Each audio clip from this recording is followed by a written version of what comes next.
चलिए शुरू करते हैं। कह रहा है, हम लोग पढ़ रहे हैं माइग्रेशन इन बर्ड।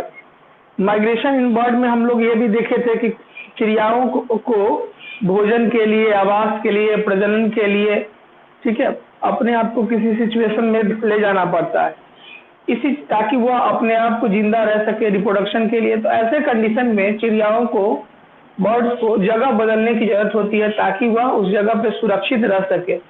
तो सुरक्षित रहने के लिए चिड़िया के अंदर सबसे पहली बात है कि अगर एक जगह से दूसरी जगह तक जाएगा तो उसके पास एनर्जी भी होनी चाहिए। जैसे देखिए कि मान लीजिए कि दिल्ली में लॉकडाउन लगा तो वहाँ के कुछ जो मजदूर थे वो वहाँ से भारत आ रहे हैं। तो भारत जब आ रहे हैं, मतलब सॉरी, दिल्ली से जो है अपना बिहार आ रहे हैं, तो बिहार जब आ रहे हैं तो उसके अंदर एनर्जी की इफिशियंसी होनी चाहिए, उसके पास पैसा होना चाहिए कि रास्ते में अगर आपको ये हो सके तो खाना पीना की सुविधा हो, दिक्कत नहीं हो। तो इसी तरीके से जो माइग्रेटरी, अब बुखार लगा हुआ है तो वहां से थोड़ी यहाँ आने में तो दिक्कत हो जाएगी। इसलिए कह रहा है कि migratory bird conserve energy in the form of fat. जितने भी जगह बदलने वाली चिड़ियाएं होती है वो अपने एनर्जी को फैट के रूप में स्टोर करके रखती है, ठीक है। और वह फैट जो है उसके स्किन के अंदर होता है टू कमेंसमेंट ऑफ माइग्रेशन, ताकि वह जगह से जितना कमिटमेंट है कि हाँ वहां तक पहुंच जाएंगे, अगर एनर्जी इफिशियंसी थोड़ा भी कम हो जाएगा तो वो पहुंच नहीं पाएगा, ठीक है। For example white throat migratory bird जिसका वजन होता है 12 ग्राम से 13 gram, about migration time it's weight is 20 gram to 24 gram, ठीक है। शुरू में इसका वजन कितना होता है, तो 12 ग्राम से 13 ग्राम होता है। जब माइग्रेशन करना शुरू कर देता है या माइग्रेशन करने का समय आता है तो उस समय इसका वजन 20 ग्राम से 24 ग्राम फैट वाला हो जाता है। तो करने का मतलब फैट बढ़ा लेता है ताकि एनर्जी बर्न करने में दिक्कत नहीं होगी। कह रहा कि the weight gain is called pre migratory fattening, ठीक है। चिड़िया के यही वजन बढ़ाने की जो क्षमता होता है उसी को प्री माइग्रेटरी कहते हैं, या इसी को फैटनिंग कहते हैं, या इसी को जग डिस्पोजिशन के नाम से जानते हैं। अब बात आता है कि the velocity of flight during migratory varies from individual. जो वेलोसिटी होता है, जो क्षमता है चिड़िया का, varies from individual to individual, एक इंडिविजुअल से दूसरे इंडिविजुअल की तुलना में वो अलग हो जाता है। एन स्पीसीज टू स्पीसीज, और एक स्पीसीज से स्पीसीज। तो कहिएगा इंडिविजुअल क्या हुआ, स्पीसीज क्या हुआ। जैसे कौवा हो गया, कोयल हो गया, तो वो एक स्पीसीज का जीव है, और पर्सनली एगो कौवा दूसरा कौवा, तो दोनों की इफिशियंसी अलग होगी। मतलब कौवे की ही अलग अलग प्रजाति क्या हो गया, इंडिविजुअल हो गया, और कौवे के ग्रुप की प्रजाति जैसे कोयल है, कौवा है, उसकी प्रजाति। तो दोनों की इंडिविजुअल टू इंडिविजुअल और स्पीसीज टू स्पीसीज इफिशियंसी बदल जाती है।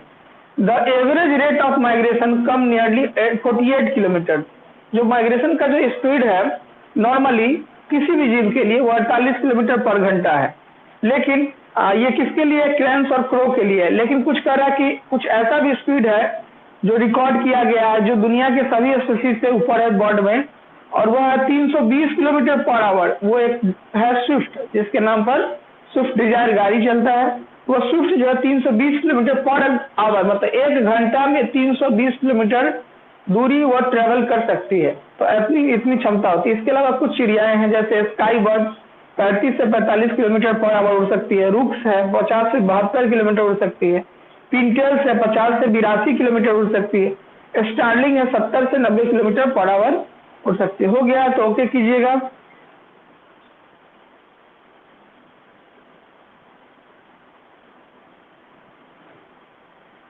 चलिए ठीक है।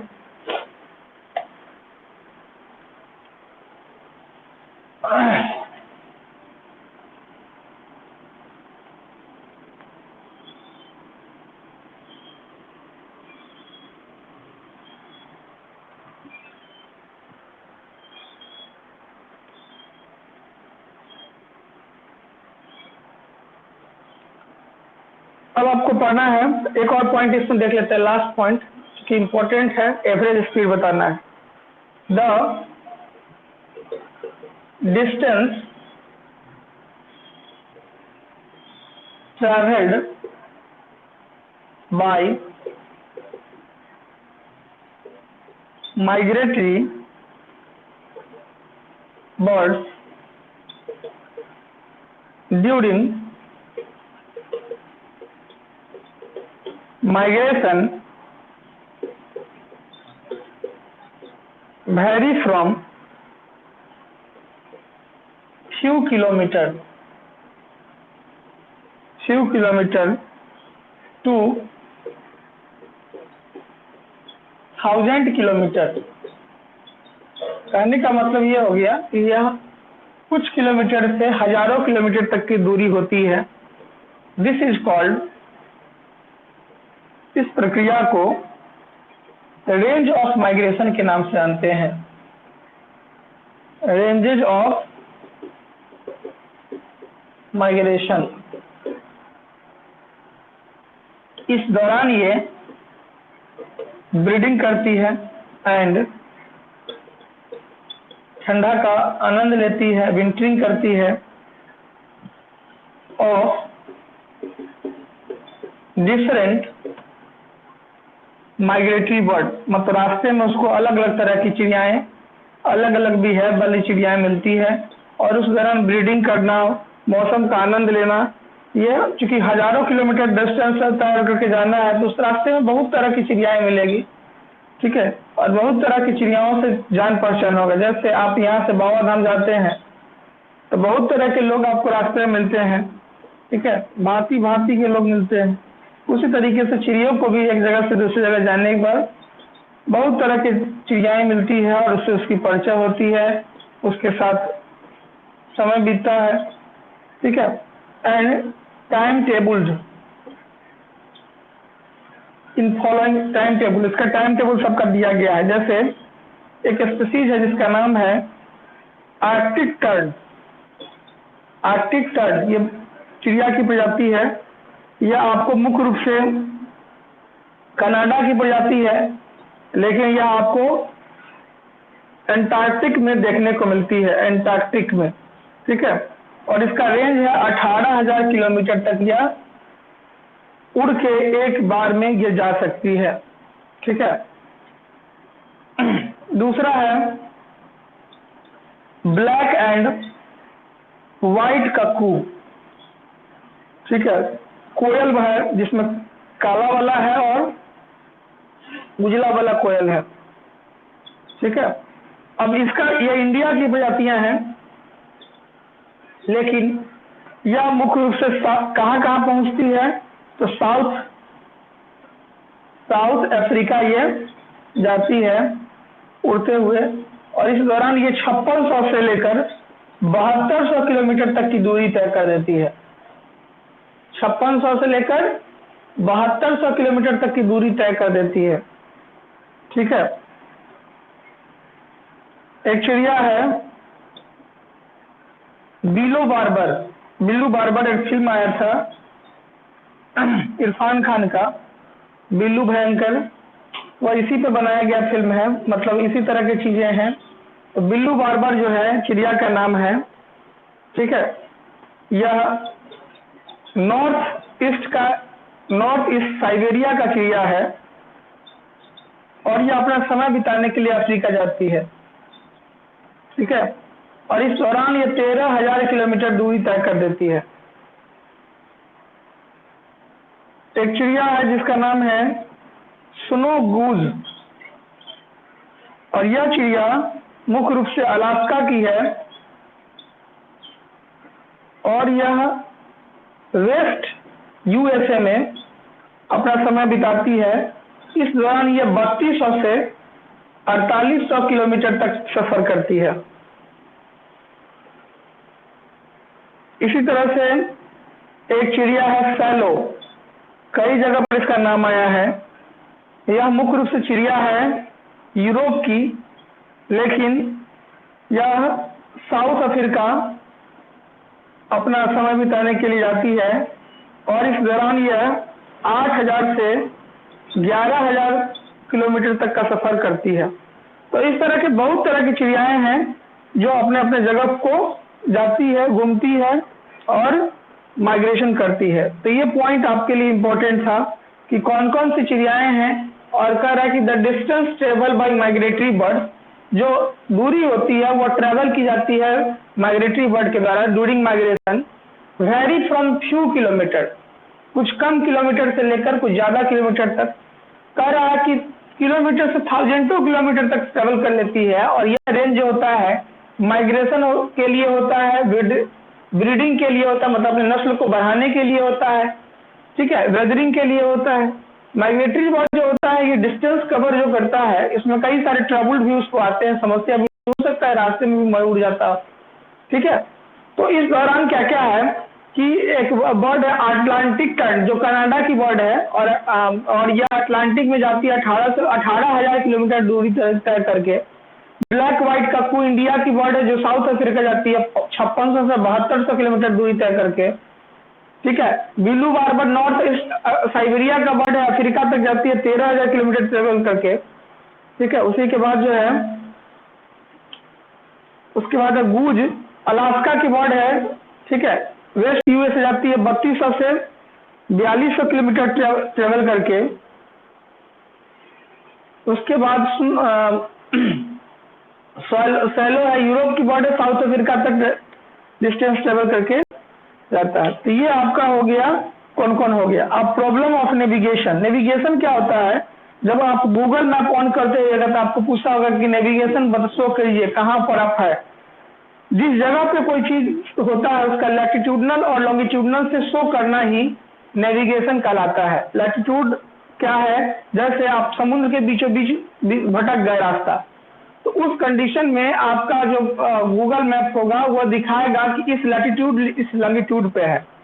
इसी हिसाब से सरकार आपके बीच में सेवा पहुंचाएगा कि हाँ इस लैटिट्यूड और इस लॉन्गिट्यूड पर ये व्यक्ति फंसा हुआ, जाइए उसको निकालिए। या हवाई जहाज आकाश में जो उड़ती है तो उस टाइम में वह लैटिट्यूड और लॉन्गिट्यूड को देखकर ही आपको सुरक्षा पहुंचाती है या आप तक पहुंच पाता है। तो लैटिट्यूड और लॉन्गिट्यूड एक ऐसा चीज है जिसके माध्यम से पृथ्वी के किसी भी कोना में आप पहुंच सकते हैं। यही चीज कहलाता है नेविगेशन, ठीक है। आज नेविगेशन ही है जो आपको गूगल मैप के माध्यम से शो करता है। जब आप अननोन शहर को जाते हैं, आपको होटल खोजना है, आपको किसी पार्क में जाना है, तो ऐसे कंडीशन में नेविगेशन ही आपको मदद करता है उस जगह पर पहुंचने के लिए। तो यही चीज हम लोग देखेंगे कि problem of navigation, way finding. चिड़िया के पास आज आपके पास आज गूगल मैप आया, चिड़िया के पास बहुत जीवन पहले से ही नेविगेशन की मौजूद है, ठीक है। तो यही चीज हम लोग देख रहे हैं। अगर हो गया तो यस कीजिए।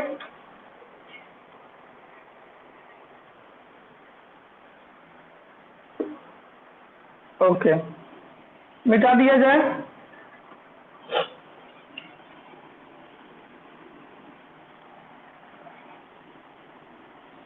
आज लास्ट डे है ऐप का। जिनका है उनका कोई दिक्कत नहीं है, जिनका नहीं है देख लीजिएगा। आप लोग को मैसेज गया ही होगा कंपनी की तरफ से। Problems of navigation. Problem of navigation. Navigation का जब काम होता है वे फाइंडिंग करने के लिए, किस जगह पे जाना है इसको फाइंड करने के लिए नेविगेशन की जरूरत होती है। पहला point, migratory buds used landmarks like, ठीक है। उसके लिए लैंडमार्क कौन होता है, लाइक माउंटेन्स, कि यहाँ पे पहले तो पहाड़ था, माउंटेन्स, तो वही उसके लिए पहचान होता है। हिल्स, चोटी जो होता है वो, और रिवर्स होता है, ठीक है। वैलीज होता है, घाटी। यही सब देखकर वह एक जगह से दूसरी जगह जाती है फॉर आइडेंटिफिकेशन ऑफ रूट, ताकि उसको रूट पता चलता रहे, ठीक है। तो चिड़िया अपने आप को किसी जगह पर जाने के लिए लैंडमार्क का यूज, लैंडमार्क क्या होता है, चर्चित जगह जिसको लोग जानता हो, जिससे पहचान किया जा सकता हो। तो माउंटेन है, हिल है, रिवर है, वैली है, इस सब जगह को वह आइडेंटिफाई करके चलती है। birds navigate through responses to the earth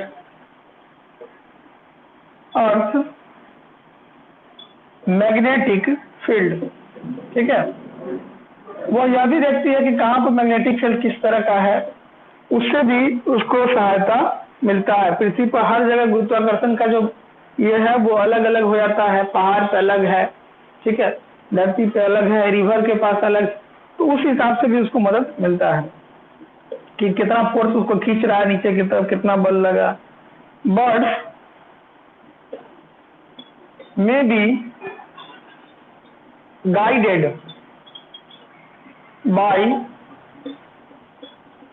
by position of sun in day। सूरज की रोशनियों को देखकर जो है चिड़िया अपना दिशा बदलती है। ठीक है, एंड स्टार्स, किसको मून्स को, स्टार्स को देखकर जगह बदलना चिड़िया का सबसे अच्छा गुण है। ठीक है, डूइंग द राइज, रात के दिन के समय में सूरज को और रात के समय में स्टार को देखकर ये अपने पोजीशन को बदल लेती है। नेक्स्ट, बर्ड्स लर्न्स बाय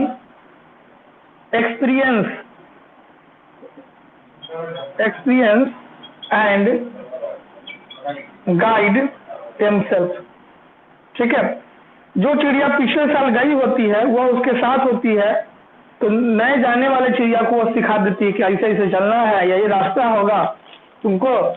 जैसे हम लोग के बुढ़वा सब जो है पहले अगर गए हुए थे तब वो ऐसे चलना है तुम लोग को। ठीक है, पहले सुल्तानगंज से जल भरोगे। ठीक है, क्या रोहन, तो यही चीज बता दिया जाता है।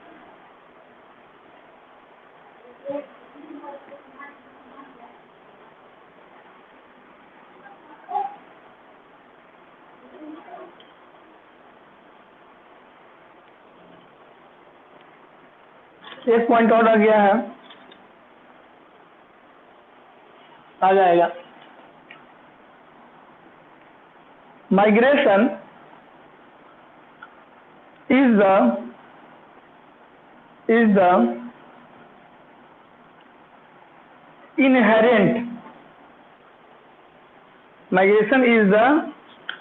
Inherent nature of the bird. Inherent nature of the bird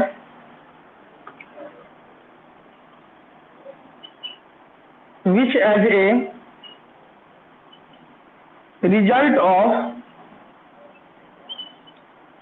hereditary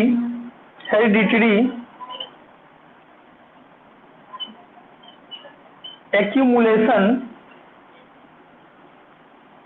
researches the of spring. ठीक है, तो क्या बात कहना चाहा है, एक बार देख लेते हैं। पहला बात कहा गया कि माइग्रेटरी बर्ड्स हैड लैंडमार्क। ठीक है, जैसे आप कोई पता भेजते हैं या वो फ्लिपकार्ट से कोई सामान मंगाता है तो कहता है ना कि आसपास का लैंडमार्क बताइए, या नेटवर्क खराब रहता है तो फोन करते हैं तो कहता है आसपास का लैंडमार्क बताइए। ठीक वही चीज हो गया लैंडमार्क, जो फेमस जगह है।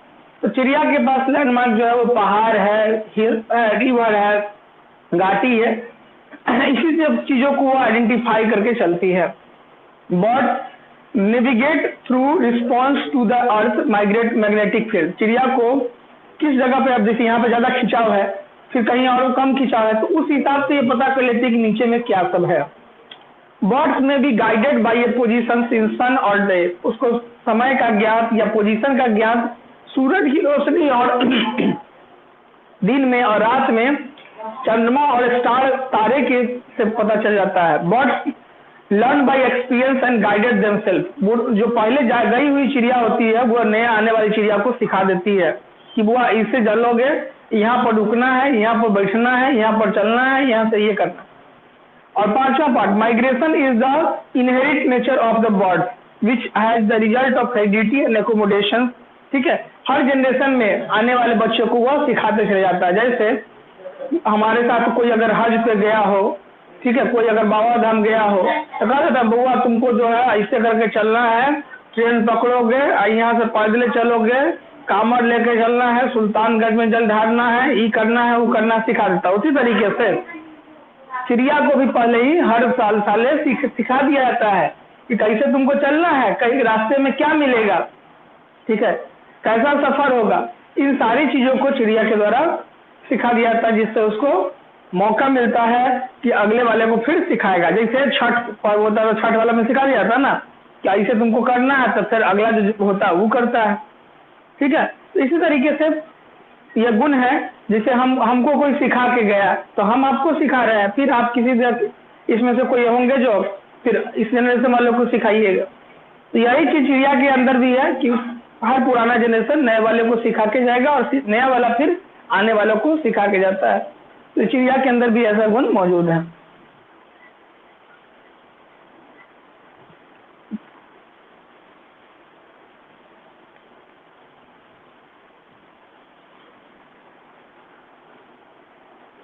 हो गया?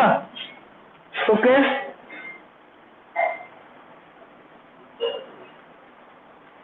चलिए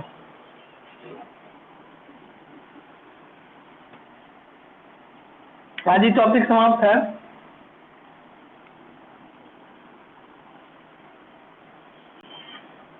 हाँ,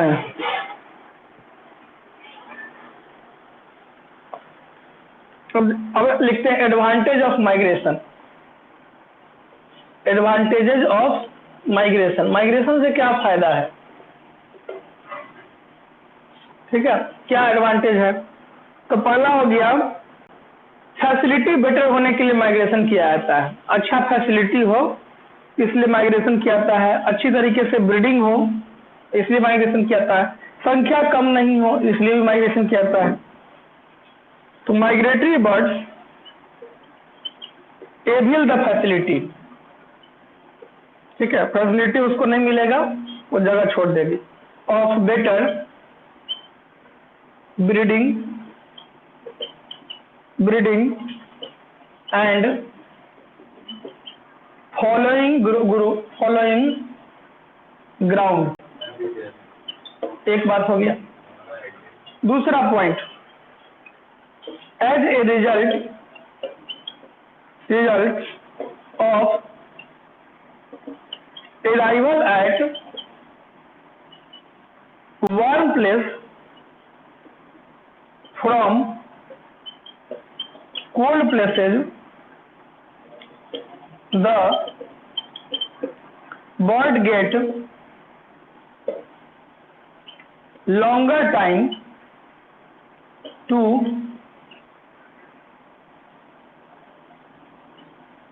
search their food,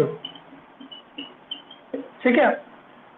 चिड़िया जो होती है वह गर्म प्रदेश से ठंडे प्रदेश की तरफ बढ़ती है लंबे समय के तक भोजन के तलाश में। बाय माइग्रेशन बर्ड्स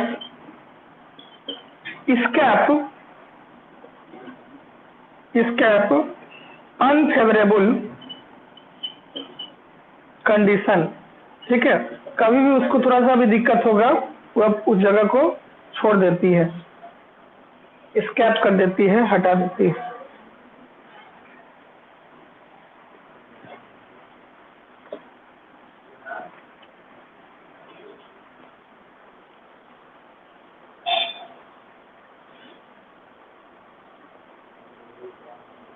लास्ट रह गया है काउजेज ऑफ माइग्रेशन, उसको देख लेते हैं। 2 पॉइंट है।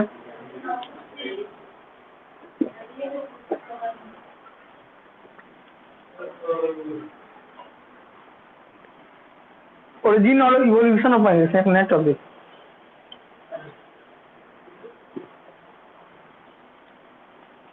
बता दे, यस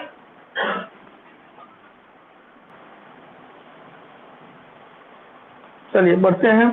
नो सर, और काफी बाकी है, इसी में आगे बढ़ा देते हैं। हेडिंग देना है origin and evolution of migration। ठीक है, उत्पत्ति के दृष्टि से या क्रमिक परिवर्तन के दृष्टि से माइग्रेशन क्या है?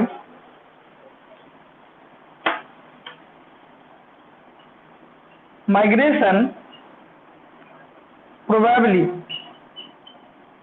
probably appeared gradually in stages through natural selection in order to copy with the changing environment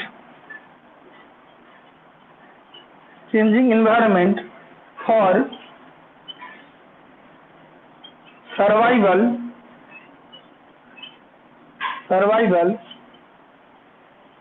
because those that did not involve such mechanism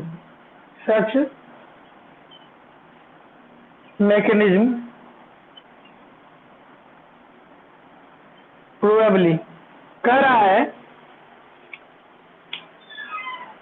कहा क्या जा रहा है कि माइग्रेशन probably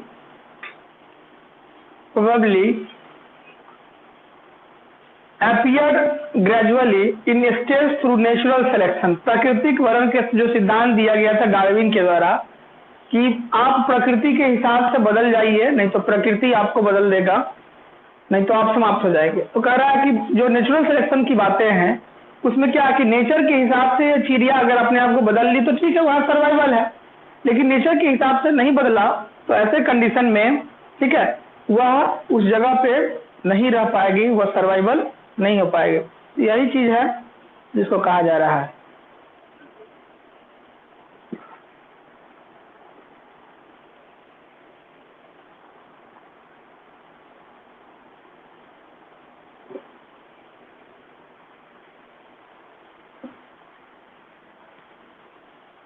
हो जाएगा तो बोलिएगा।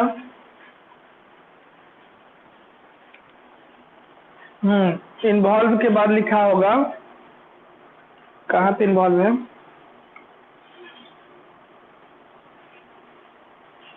अच्छा, involve such mechanism probably, mechanism MEACHANISMS, mechanism probably.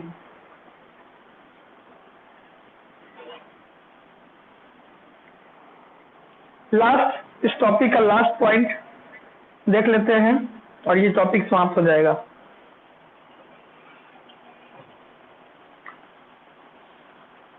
Rohan आप फोन कर लीजिएगा क्लास खत्म होने के बाद, आपका पेमेंट चढ़ाना है। जिनका पेमेंट नहीं चढ़ा हुआ है, शो नहीं कर रहा फी कितना है, अब दिए हुए हैं तो फोन कर लीजिएगा ताकि हम चढ़ा देंगे, क्योंकि आगे आपको दिक्कत होने वाली है इसलिए।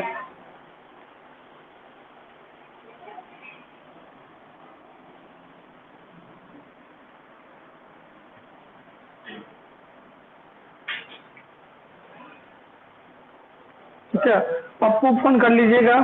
पप्पू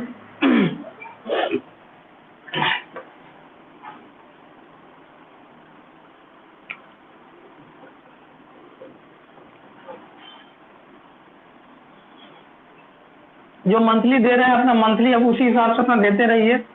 आगे जब लॉकडाउन खुलेगा, परीक्षा होगा तो स्वयं में मैनेज हम करेंगे।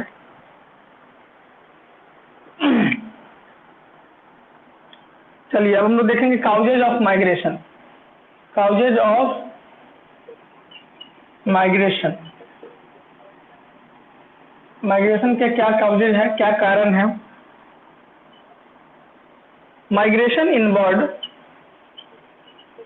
Migration in birds is still known. Various factors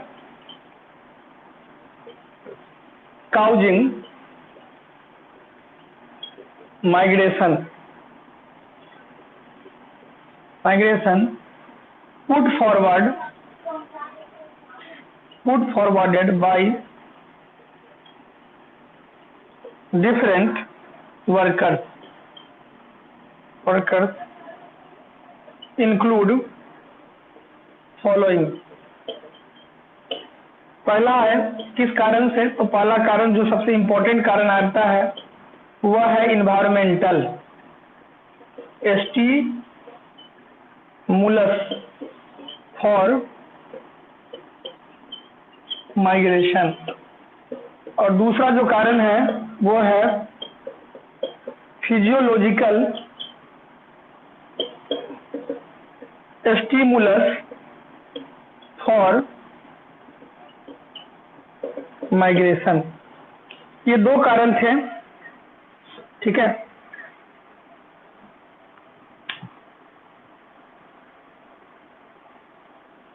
physiological stimulation में क्या होता है, शरीर में ऐसी बनावट है,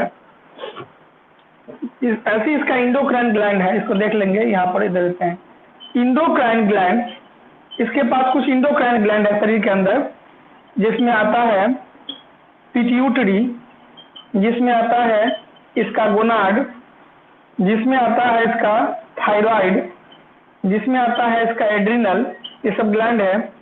जिसमें आता है इसका पीनल, ठीक है. यह सारा चीज इसको माइग्रेशन करने में मदद करता है या माइग्रेट करवा देता है.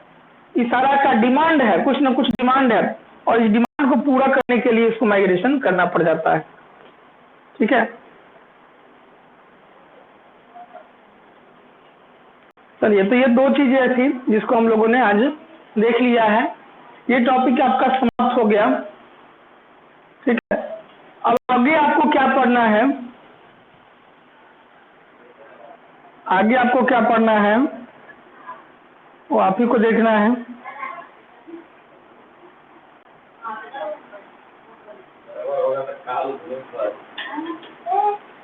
ठीक है, रवि रंजन में जुड़ा नहीं है, नहीं. चलिए, तो आगे हम लोग का टॉपिक बता दीजिएगा क्या पढ़ना है. तो हमको लगता है बहुत समाप्त हो गया. अब नया एक टॉपिक और लास्ट टॉपिक हमको लगता है रह गया होगा. एक बार देख लीजिएगा टॉपिक क्या है, फिर हम लोग आगे उस पर चर्चा करेंगे. हो गया ना सब आदमी का?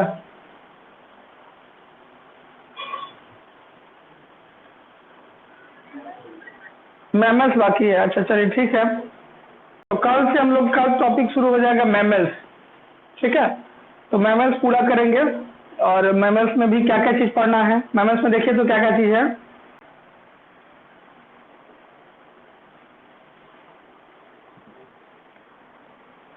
लास्ट होगा ये वर्टिब्रेट का सबसे लास्ट टॉपिक होगा मैमल्स. मैमल्स के जनरल कैरेक्टर, क्लासिफिकेशन, ये तो पढ़ना ही है. और उसके बाद क्या होगा और आगे मैमल्स में एक दो टॉपिक और होगा उसमें जुड़ा हुआ, ठीक है. सिलेबस सामने नहीं है क्या? चलो ठीक है, देख के बता देना. कल हम लोग जनरल कैरेक्टर देखेंगे. आज 30 तारीख है, जिनका है अपना क्लियर कर लीजिएगा. जिनका पेड है, ठीक है, उनके लिए दिक्कत कम है, लेकिन जिनका पेड नहीं है, ठीक है, बिल्कुल नहीं है, तो वो करके अपना क्लियर कीजिए, ताकि आपको मैसेज गया होगा ऐप के तरफ से भी. हम लोगों पर भी टॉर्चर होता है. जितना स्टूडेंट है, जैसे अभी 21 स्टूडेंट का टोटल है, 21 स्टूडेंट का पैसा हमको देना पड़ेगा, ठीक है, तभी चलेगा. तो इसलिए पेड ऐप है. हम पिछले साल 2020 में ही इसको ये लिए थे, तो उस टाइम में इसका पूरा पेमेंट होता था, शेड्यूल बना हुआ है. बाकी वाले पेड वाले से फैसिलिटी इसकी अलग है, ठीक है. तो पेड ऐप है. बाकी ट्रायल के लिए 10 दिन भी देता है, 10 दिन के बाद फिर पेमेंट का डिमांड करता है. तो ये चीजें हैं, देख लीजिएगा. सब बार बार रिक्वेस्ट इसलिए कर रहे हैं ताकि सब लोग पढ़िए, दिक्कत किन्हीं को नहीं हो. 13 आदमी हो तो हर दिन 13-14 आदमी रहते ही अल्टरनेट वे में रहते हैं. जो कल है वो आज नहीं. आज कुछ लोग हैं रेगुलर है, उनको बहुत बहुत धन्यवाद कि आप रेगुलर रहते हैं, कंसर्ट जितना रहिएगा उतना आपको ही बेनिफिट है। चलिए अगले दिन की क्लास में हम लोग मिलते हैं, तब तक के लिए